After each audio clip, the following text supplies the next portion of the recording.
Lali-ho everyone! The release of patch 6.15 is fast approaching, and as the return of the legend draws near, it's time to talk about one of the quirkiest, most fascinating and beloved characters in the Final Fantasy XIV universe. The Agent of Inquiry, the Inspector Extraordinaire, the Gentleman of Light, Hildibrand Julyan Manderville.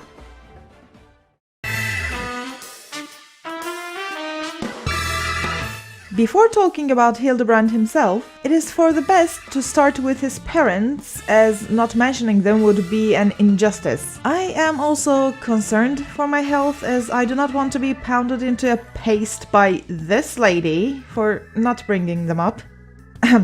Hildibrand's father is none other than Godbert Manderville, 12 bless his soul, who is one of the richest and most powerful people in Eorzea. This 56-year-old Highlander here is the owner of a very successful jewelry business called Manderville and Manderville, through which he amassed a considerable fortune. Godbert had rather humble beginnings.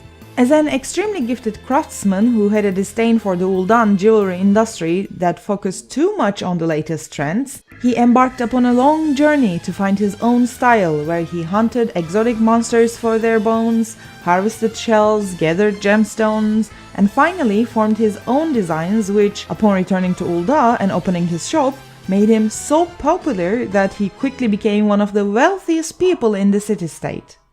Godbert is also a member of the Syndicate, an elite group of the most influential and richest members of the Ul'dah society that holds power on the matters of governance. But rather than greed for power that the Syndicate members are known for, Godbert is recognized for his generosity for funding various events and hiring refugees for his enterprises, especially for the Gold Saucer. Yep, the one and only Manderville Gold Saucer located in the Sagoli Desert. Godbert is a goldsmith of unparalleled talent, so unparalleled that he is the only person known to be able to use a limit break for his crafting profession. I am not joking.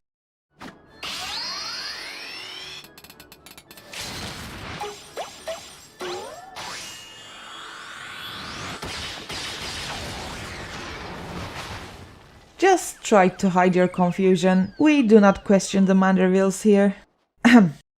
Hildibrand's mother is Julyan Manderville, who married Godbert after a scandalous love affair between the two. Believed to be the worst cook in Eorzea, Julyan manages the Manderville and Manderville company along with her husband, whom she supports in many ways. So much so that it is thanks to her aptitude that Godbert has a seat on the Syndicate.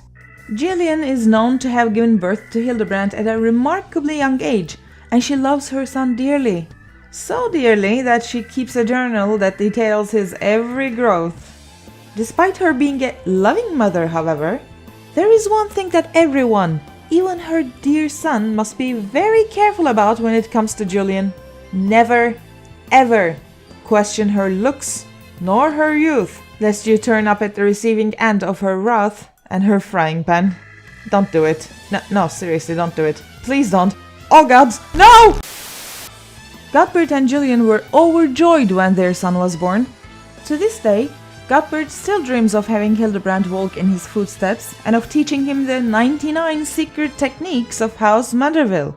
However, from the very beginning, Hildibrand had no interest in the family business. Instead, he yearned for adventure and the unknown. Bearing no discriminations against people's lineage or creed, he left his home to travel the realm as a self-titled Inspector Extraordinaire. Since then, he has solved many mysteries and captured many criminals, though it is questionable how he achieved this because, well, he is Hildibrand. But nevertheless, one of his crime-solving adventures actually led him to gain a die-hard follower and a lifelong friend, Nashu Mhakaracca. Nashu was born in the Black Shroud as the daughter of a Keeper of the Moon poacher. However, her mother died tragically during a hunt when Nashu was very young. After spending some time at the gates of Gridania begging for food to survive, she was finally employed as a serving wench at a nameless tavern. But Nashu's life was about to get worse before it got better. There was a burglary at the establishment she was working at, and as the lonely, helpless, 13-year-old girl, she was the easiest target to blame for the crime. However, for reasons unknown, Hildibrand came to the tavern and with his amazing talent, or more like his abnormal amount of luck, he uncovered the true culprit and saved Nashu from a life of imprisonment. And from that moment on, Nashu became Hildibrand's greatest fan and his assistant. Hildibrand and Nashu would then go on numerous adventures for years, where the latter would occasionally demonstrate her proclivity for mixing chemical compounds to a somewhat terrifying degree. The duo would travel around Eorzean inns to solve any mysteries they chanced upon, but they would not settle with these small inquiries for long. Oh no. As the threat of the Red Moon Delamut drew near, Hildibrand would end up in a very peculiar situation. Now, listen, this whole part will sound crazy, although I'm not sure if crazy is a good enough term anymore to describe the absurdity of anything Hildibrand, but this is what happened in 1.0. During his travels, Hildibrand heard a prophecy that was told by none other than our dear Urianger himself. It said, "Never till land consumes sun can see bare moons. Heaven spur crimson flame, hell's seep black dooms. Stray seeds quicken in ashes grey embrace. Valiant blades forged under the 12's good grace." Believing this to be an unsolved case of mystery, Hildibrand talked to Urianger about this prophecy. After calling him, and I kid you not, Hoary Anger, Yearly Anchor, and Holy Rancor during the whole conversation, because, well, Hildibrand can't pronounce Urianger's name apparently, can't really blame him, the inspector set out with Nashu and his new associate, a certain adventurer, to search for the hero of the prophecy who would face the threat of Delamut, because, according to him, the Valiant Blade, which he takes in singular form for some reason, unquestionably referred to a heroic swordsman that he had to find and set on the path to saving Eorzea. But he had a rather, shall we say, peculiar interpretation for the rest of the prophecy. Hildibrand style. In order to determine where this hero could be, he concluded that the stray seeds part referred to a pumpkin patch near Camp Horizon in Thanalan. Upon arrival at the farm, Hildibrand mistook the old farmer Alred to be the hero in question, who happened to be a swordsman in his youth. Alred, however, had his own problems. Bombs, you know, these guys, would occasionally come to his patch, and Alred needed help to finish planting seeds because he had hurt his back while chasing them away. He asked the adventurer to sprinkle the field with bomb ash, and the trio proceeded to help Alred with his call for aid. You may be thinking, this is going rather normal, for Hildibrand standards at least, right? Oh, come on, don't be naive. Things are about to skyrocket, literally. After the work of the field was done, Alred decided to reward Hildibrand by giving him his sword and shield from his old adventuring days. Hildibrand, however, interpreted this in the worst way possible. Being covered in bomb ash, planting seeds, and given a blade, the inspector came to the conclusion that he himself was the hero of the prophecy. In the meantime, Nashu, somehow, found a gun halberd buried in the field. This was no ordinary weapon, as it was the gun halberd of the late Niall van Darnus. Yes, that Niall, which had ended up in the farmer's possession through a merchant in Curthas.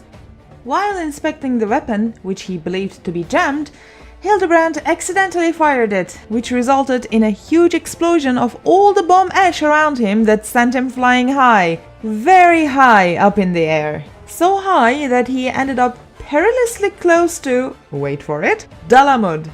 It is believed that at this time Hildibrand was ensnared in some manner of elegant device designed to keep its thralls in status, effectively freezing him in time. However, when Delamut fell, no one actually knew about this device, and Hildibrand, who was actually comatose, was believed dead. Therefore, he was given a proper burial. But this would not be the end of the inspector, oh no. From this point onward, I personally do not want to go into too much detail. You need to play it. Seriously, go play it. It's beyond hilarious, and no amount of script can do it justice. Maybe I will do it one day, but it is not this day. Nevertheless, if I'm to give a bit of an explanation, Here is a short summary of what happens at the beginning of Hildibrand's A Realm Reborn journey. Hildibrand emerges from his coffin with no memory and gets befriended by the zombies around, who think he's an undead, just like them. Nicknamed as Zombiebrand, he is later found by the Warrior of Light and Nashu, where the encounter ends with the latter throwing actual bombs at him to restore his memory. Successfully having his memories back, and miraculously not blown up to pieces, Hildibrand goes on yet another adventure to solve the mystery around the thief. There are many colorful characters involved in this, such as his father Godbert, Elirese, Briarden, Gilgamesh, and many more. Hildibrand's journey then continues on in Heavensward and in Stormblood. Sadly, we didn't get anything in Shadowbringers, except for the times he randomly appeared in the Hero's Gauntlet dungeon, but now with Endwalker, we finally get to go on more adventures with him. I personally cannot wait to witness and participate in the havoc he will cause in the first. What do you think about Hildibrand? Do you like this Gentleman of Light? Or are you indifferent? Are you going to do the new quests right away when the patch comes? Let me know in the comments below. If you enjoyed this video, please leave a like and don't forget to check my other social media links in the description. Thanks for watching, and until next time, do it like a Manderville man. Bye!